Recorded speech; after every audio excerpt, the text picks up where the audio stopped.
കർത്താവിനാൽ സ്നേഹമുള്ളവരെ, വചനവയലിലെ ഈ പ്രഭാതത്തിൽ നാം ധ്യാനിക്കുന്ന വേദഭാഗം ലേവ്യ പുസ്തകം 21 12 മുതലുള്ള തിരുവചനങ്ങൾ. പുരോഹിതൻ ശവശരീരം തൊട്ട് അശുദ്ധനാകരുത്. അവൻ വിശുദ്ധ സ്ഥലം വിട്ട് പുറത്തു പോകുകയോ ദൈവത്തിൻ്റെ വിശുദ്ധ സ്ഥലം അശുദ്ധമാക്കുകയോ അരുത്. എന്തെന്നാൽ ദൈവത്തിൻ്റെ അഭിഷേക തൈലത്തിൻ്റെ കിരീടം അവൻ്റെ മേലുണ്ട്. ഞാനാണ് കർത്താവ്, കന്യകയെ ആയിരിക്കണം അവൻ ഭാര്യയായി സ്വീകരിക്കുന്നത്. പ്രിയപ്പെട്ടവരെ, പുരോഹിതൻ്റെ ജീവിതത്തെപ്പറ്റിയുള്ള വളരെ പ്രധാനപ്പെട്ട ചില നിർദ്ദേശങ്ങൾ കൂടി വചനം നൽകുകയാണ്. അവൻ മാലിന്യമുള്ളതൊന്നും, പ്രത്യേകിച്ച് ശവശരീരങ്ങൾ തൊട്ട് മലിനനാകരുത് എന്ന് പറഞ്ഞാൽ അവിടെ നാം മനസ്സിലാക്കേണ്ട ഒരു ആന്തരികമായ കാര്യം, ജീവനുള്ളതിനെ കൈകാര്യം ചെയ്യുവാൻ വിളിക്കപ്പെട്ടവനാണ് പുരോഹിതൻ. ശവശരീരങ്ങൾക്ക് പിന്നാലെ നടക്കേണ്ടവനല്ല. എന്ന് പറഞ്ഞാൽ ജീവനില്ലാത്ത കാര്യങ്ങൾക്ക് വേണ്ടി, നിത്യജീവൻ പ്രദാനം ചെയ്യുവാൻ കഴിവില്ലാത്ത ഭൗതികതയ്ക്കു വേണ്ടി അലഞ്ഞുതിരിഞ്ഞ് നടന്ന് സ്വയം മാലിന്യം ചുമക്കുന്ന ഒരു വ്യക്തിയായി പുരോഹിതൻ അധംപതിക്കുവാൻ പാടില്ല എന്നാണ് വചനം ഓർപ്പിക്കുന്നത്. എപ്പോഴും ഉന്നതമായ കാര്യങ്ങളെ അന്വേഷിച്ച് മുന്നോട്ട് പോകേണ്ടവരാണ് പുരോഹിതൻ. അവൻ്റെ ജീവിതത്തിൻ്റെ ഏറ്റവും പ്രധാനപ്പെട്ട ഒരു സവിശേഷതയായി കാണേണ്ടത് അവൻ വിശുദ്ധ സ്ഥലം വിട്ട് പുറത്തു പോകരുത് എന്നുള്ളതാണ്. അവൻ വിശുദ്ധീകരണം പാലിക്കുവാൻ വേണ്ടി ദൈവം നിശ്ചയിച്ചിട്ടിരിക്കുന്നൊരു സ്ഥലം, അത് ദേവാലയത്തിൻ്റെ ഉള്ളറകളാണ്.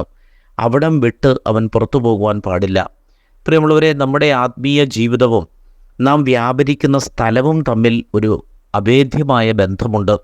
ഒരു വ്യക്തിയുടെ അഭിഷേകവും ആ വ്യക്തി നിൽക്കുന്ന, ജീവിക്കുന്ന ഭൗതിക ചുറ്റുപാടുകളും സാഹചര്യങ്ങളും വളരെ ബന്ധമുള്ളതാണ്. നമ്മെ നശിപ്പിക്കുവാനും വളർത്തുവാനും ചില സാഹചര്യങ്ങൾക്ക് സാധിക്കും.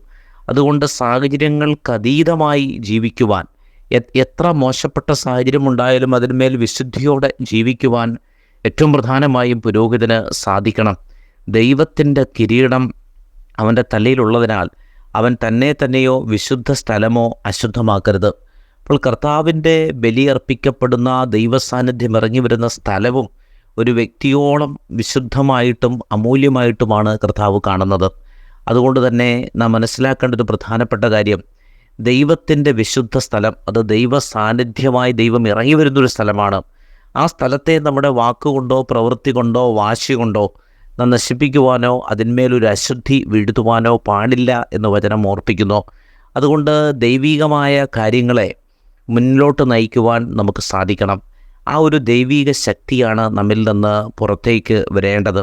നമ്മുടെ ഉള്ളിൽ നാം സ്വീകരിച്ച ആ ശക്തിയാണ് നമ്മുടെ അഭിഷേകത്തിലൂടെ, കരങ്ങളിലൂടെ പുറത്തേക്ക് വരേണ്ടത് എന്നും നാം ഓർത്തിരിക്കണം. അതുകൊണ്ട് ദൈവത്തിൻ്റെ അഭിഷേകത്തെ തൈലത്തിൻ്റെ കിരീടം സദാ നെറ്റിയിൽ അണിഞ്ഞിരിക്കുന്നവരാണ് പുരോഹിതൻ. ആ അഭിഷേകത്തിൻ്റെ കിരീടം അനേകം ആളുകളെ മാനസാന്തരപ്പെടുത്തുന്നതും അനേകം വഴികളിൽ പ്രകാശം നൽകുന്നതുമാണ് എന്ന് നാം തിരിച്ചറിയണം. ആ ഒരു വിശുദ്ധീകരണം സംഭവിക്കുവാൻ, ആ അഭിഷേകത്തിൻ്റെ തൈലം നമ്മുടെ കിരീടത്തിലുണ്ട് എന്നൊരു ചിന്തയോടെ മുന്നോട്ട് പോകുവാൻ കർത്താവ് നമ്മെ സഹായിക്കട്ടെ. ഈ ദിവസം അനുഗ്രഹിക്കപ്പെടട്ടെ. സ്നേഹപൂർവ്വം ആദർശിച്ച്.